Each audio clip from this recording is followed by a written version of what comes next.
je vais avec vous partager un thème important, puisqu'on va parler un peu de nourriture.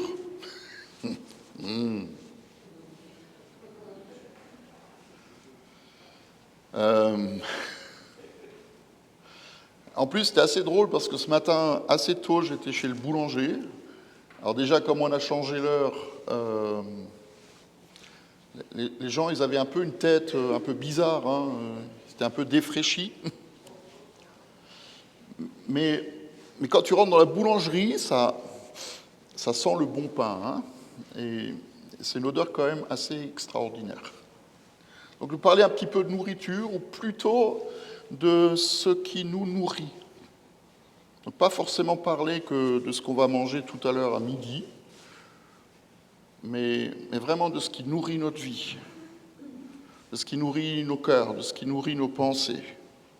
Il n'y a pas longtemps, il y a une étude qui a été faite qui a démontré que peu importe le niveau socio-culturel des gens, peu importe leur modèle familial, peu importe même leur religion, 70% des personnes qui ont été interrogées ont répondu qu'elles n'étaient pas satisfaites de leur vie ou satisfaites dans leur vie. C'est énorme. Elles disaient que dans leur vie, il leur manque quelque chose. Parfois, c'est juste un sens à leur vie. Même certaines ont répondu qu'elles n'en ont pas, qu'elles manquent de qualité de vie ou de direction, ou tout simplement de bonheur. Et je trouve ça assez dingue. Et j'ai envie de dire ce matin, si ça vous concerne, on va prier pour vous, pour que, en sortant de l'église, vous ne fassiez plus partie de ces 70% de personnes qui ne sont pas satisfaites de leur vie. Il y a un célèbre psychologue humaniste qui s'appelait Abraham Maslow, et il a décrit il y a à peu près 70 ans ce qu'il appelait la pyramide des besoins humains. Alors, je ne vais pas faire un cours de psychologie, mais il disait que si les besoins élémentaires de quelqu'un ne sont pas satisfaits, l'être humain ne peut pas s'intéresser à des choses plus élevées. Et la base, le fondement de ces besoins, pour tous les hommes, quels qu'ils soient, peu importe le pays dans lequel ils vivent, les besoins fondamentaux sont la respiration, c'est juste de l'air pour respirer, c'est la nourriture, c'est l'eau, c'est avoir un abri, la chaleur et le sommeil. Ça va, ça? Si quelqu'un n'a pas de toit sur la tête, il s'en fiche de savoir que les enfants de Johnny, à l'idée, ils se disputent son héritage. Tu n'en as rien à faire. Si tu n'as rien à mettre dans ton assiette, tu ne vas pas t'intéresser au dernier épisode qu'il y a sur Netflix ou aller visiter un musée. Mais une fois que ces premiers besoins sont satisfaits, alors nos pensées et nos désirs peuvent se porter sur quelque chose de plus haut, comme l'amour, la sécurité, le sentiment d'appartenir, l'estime de soi ou la compassion ou le respect des autres. Et Maslow disait ceci, la vérité, écoutez bien ce qu'il dit, la vérité c'est que l'homme ne vit que de pain seulement tant qu'il n'a pas de pain. Vous voulez que je répète? L'homme ne vit que de pain seulement tant qu'il n'a pas de pain. Mais à quoi peut rêver l'être humain quand il a du pain en abondance et le ventre toujours rempli? Et voilà ce qu'il répond. Une fois que ce besoin-là est satisfait, alors il y en a d'autres qui surgissent et les remplacent dans la vie d'un être humain, et ainsi de suite, ça continue et ça continue. Il y a juste un moment, mais ce n'est pas le seul, mais il y a un moment où la Bible n'est pas d'accord avec lui. Quand Jésus est poussé au désert pour être tenté par le diable, il jeûne 40 jours. Ça va, connaissez l'histoire? Donc il ne mange pas pendant 40 jours. Au bout des 40 jours, nous dit l'Évangile, il a faim. Il a faim. C'est normal. Le problème, c'est qu'il n'y a pas de boulangerie dans le coin. Donc il a faim. Et comme le diable, il connaissait la théorie de Maslow, il dit à Jésus, comme tu as faim et que tu n'as pas de pain, ordonne à ces pierres de devenir du pain. Et Jésus va lui répondre ce que beaucoup d'entre nous savent déjà. Il va dire quelque chose qui est fondamental aussi pour nous ce matin, c'est que l'homme ne vivra pas de pain seulement. Il ne dit pas que l'homme ne vit pas de pain, on en a tous besoin. Mais l'homme ne vit pas de pain seulement, mais de toute parole qui sort de la bouche de Dieu. Et c'est ce pain-là que Jésus voulait offrir aux gens qui le suivaient partout. Il avait en lui ce désir d'annoncer la bonne nouvelle du royaume de Dieu. Il voulait que les gens se nourrissent de ce qu'il disait.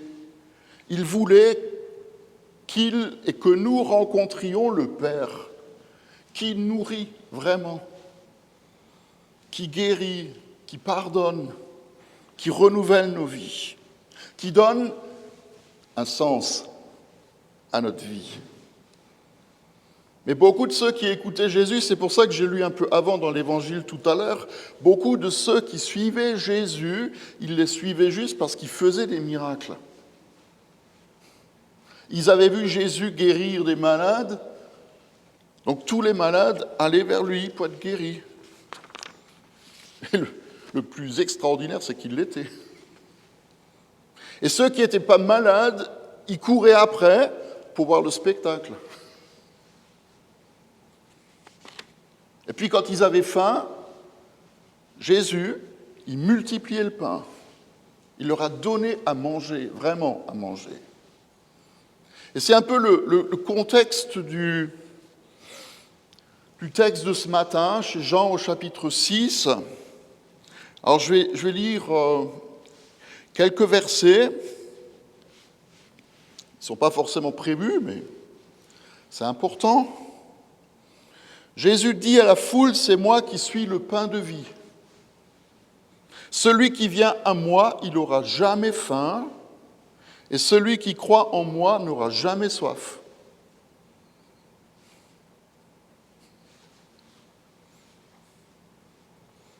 Celui qui vient à moi, il n'aura jamais faim, et celui qui croit en moi, il n'aura jamais soif. Tous ceux que le Père me donne viendront à moi, et je ne mettrai pas dehors celui qui vient à moi. En effet, je suis descendu du ciel, non pas pour faire ma volonté, mais la volonté de celui qui m'a envoyé. Et la volonté de celui qui m'a envoyé, c'est que je ne perde aucun de ceux qui m'a donné, mais que je les ressuscite le dernier jour. En effet, la volonté de mon Père, c'est que quiconque qui voit le Fils et croit en lui ait la vie éternelle. Un peu plus loin, il dit, en vérité, je vous le dis, celui qui croit en moi, il a la vie éternelle. Je suis le pain de vie. Vos ancêtres ont mangé la manne dans le désert et ils sont morts. Voici comment est le pain qui descend du ciel. Celui qui en mange ne mourra pas. Je suis le pain vivant descendu du ciel. Si quelqu'un mange de ce pain, il vivra éternellement. Et le pain que je donne, c'est mon corps que je donne pour la vie du monde.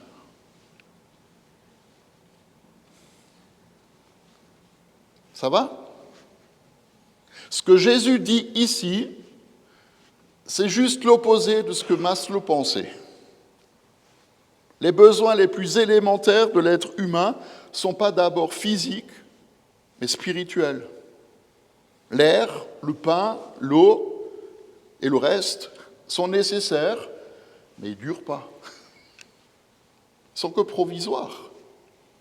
Un jour, vous n'allez plus respirer.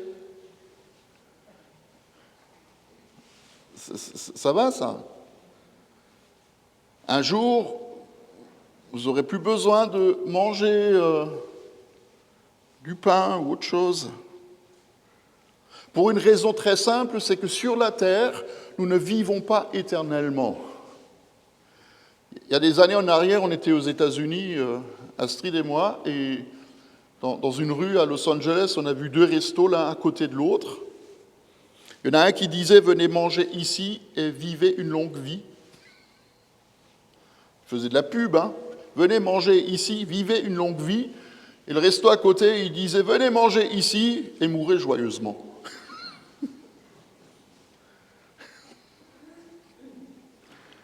Alors le but, ce n'était pas de mourir en mangeant, hein. Mais voilà.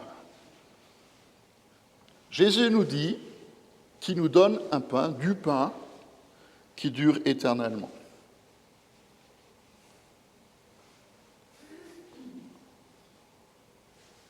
Il nous donne à manger quelque chose qui dure éternellement, même après qu'on soit mort. Et ce besoin-là, honnêtement, il est en chacun. Hein. Vraiment, il est en chacun. On n'a jamais vu autant de monde aujourd'hui qui sont intéressés par les choses spirituelles que dans toute l'histoire. Les gens sont attirés par ce qu'ils ne comprennent pas toujours. Ils sont attirés par quelque chose qui leur donne du sens. Alors il y en a beaucoup qui cherchent dans différentes religions, dans le yoga, dans la méditation, dans la pensée positive, ce genre de choses. Il y en a qui disent que toutes les religions se valent, que tous les chemins mènent à Dieu, qu'il n'y en a pas une qui est meilleure qu'une autre.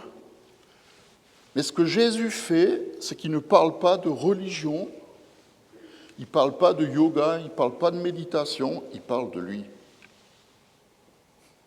Il parle de lui. Je suis le pain descendu du ciel. Celui qui me reçoit, il a la vie éternelle. Celui qui croit en moi, il vivra toujours.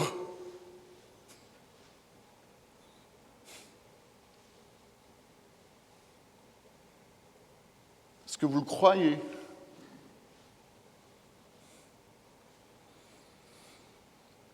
Et je pense que ça dérange beaucoup de gens. Parce que Jésus est beaucoup plus radical que ce qu'on aimerait. Jésus, ce n'est pas Mahomet, ce n'est pas Bouddha, ce n'est pas Krishna, ce n'est pas Mammon. C'est lui. Ce n'est pas le chef d'une religion, ce n'est pas un grand philosophe, il n'est pas un modèle à suivre ou un exemple à vivre, c'est lui. D'ailleurs, il le dit, c'est extraordinaire. Il dit « je suis ». Il est. Comme quand Dieu se révèle à Moïse dans le buisson ardent, et que Moïse lui demande « mais qu'est-ce que je dois aller dire aux enfants d'Israël quand ils me demanderont ton nom ?» Dieu lui répond « tu leur répondras, je suis ». Jésus est, je suis. Jésus est le bon berger dont parle le psaume 23. Jésus est le rocher qui a accompagné Israël dans le désert, qui lui a donné à boire. Jésus est la porte qui ouvre le chemin de la vie éternelle. Il est le chemin, pas un chemin. Il est la vérité, pas une vérité parmi tant d'autres. Il est la vie. Encore une fois, ça dérange beaucoup de gens, mais ça n'enlèvera jamais rien à ce qu'il dit. Et à la limite, il s'en fiche même de savoir ce que vous en pensez ou ce que d'autres personnes en pensent. Il est. Il est. Mais il ne suffit pas de le savoir. Il faut aussi le prendre. Il dit même quelque chose qui est terrible, hein. Il dit qu'il faut le manger.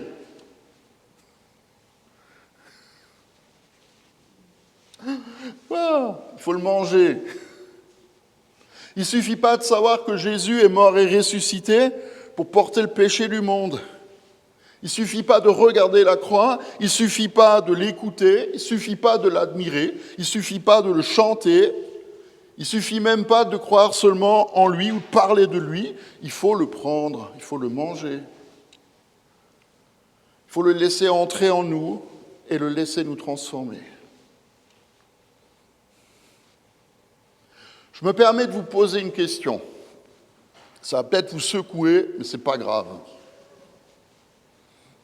Mais répondez avec honnêteté. Qui de vous va mieux depuis que Jésus est entré dans sa vie ?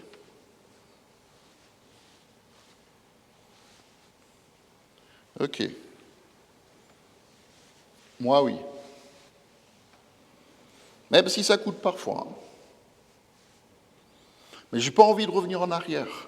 Et je ne pense pas que beaucoup de ceux qui lèvent la main disent « Ah, je regrette d'avoir accepté Jésus ».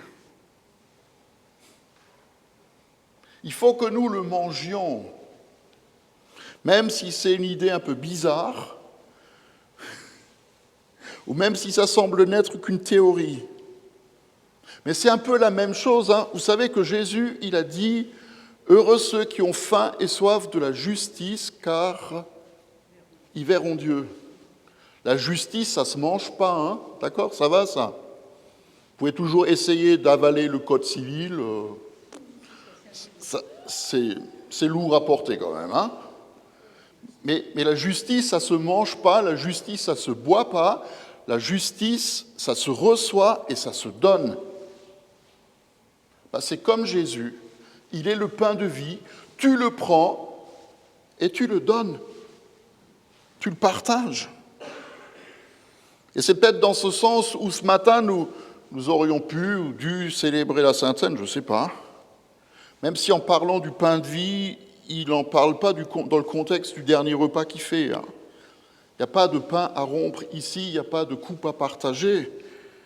Mais il parle du pain de vie parce qu'au début de ce passage, il est dit que la fête de la Pâque était proche. La fête de la Pâque juive était proche et les gens sont venus écouter Jésus. Jésus est l'accomplissement de tout ce que Dieu a demandé à Moïse de faire au moment où le peuple d'Israël est sorti de l'esclavage d'Égypte. Il leur a dit, vous prenez un agneau.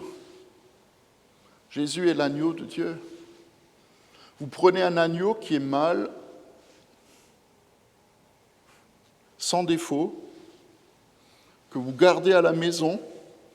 La première chose que Jésus fait quand il rentre à Jérusalem, il va dans sa maison, il va au temple. Vous le sacrifiez entre les deux soirs, quand Jésus meurt, les ténèbres couvrent la terre.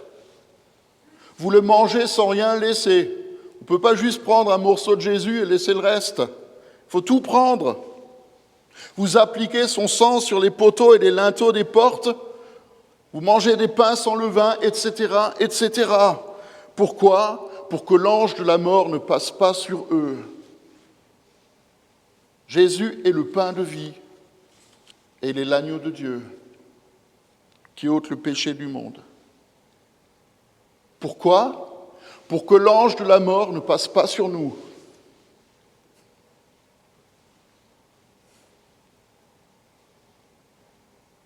Est-ce que vous entendez bien ? Pour que l'ange de la mort ne passe pas sur nous et que nous mourions éternellement, mais que nous vivions pour toujours.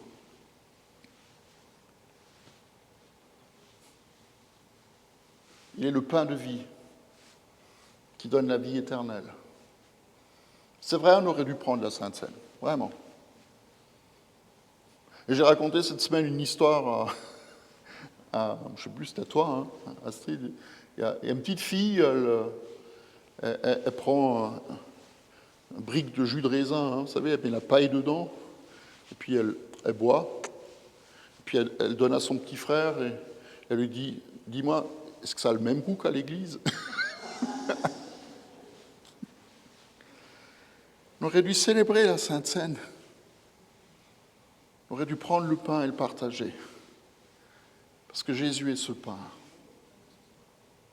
Jésus est le pain de vie.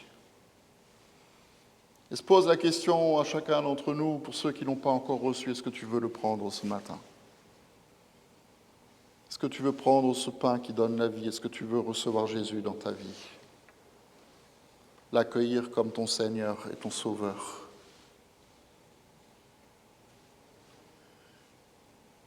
Est-ce que tu veux l'accueillir comme ton Sauveur? Comme celui qui donne la vie éternelle, une vie qui ne s'arrêtera jamais. Il y a des années, il y a eu un film qui s'appelait Barabbas. Ça vous dit quelque chose? 1961, certains n'étaient pas nés, hein. Moi non plus. Hein. Mais Anthony Quinn, il joue Barabbas. Il joue le meurtrier que Pilate libère à la place de Jésus quand il est condamné. Il aurait dû mourir sur la croix, lui. Et au lieu de ça, il va se retrouver au bistrot avec des copains. Et après quelques verres, il décide d'aller voir qui a été crucifié à sa place. Il n'y a pas de soleil, les ténèbres couvrent la terre, et il voit Jésus qui est cloué. Et il est tellement choqué qu'il dit à son voisin, « Tu vois cet homme sur la croix? Il meurt sur la mienne. Il meurt sur ma croix. »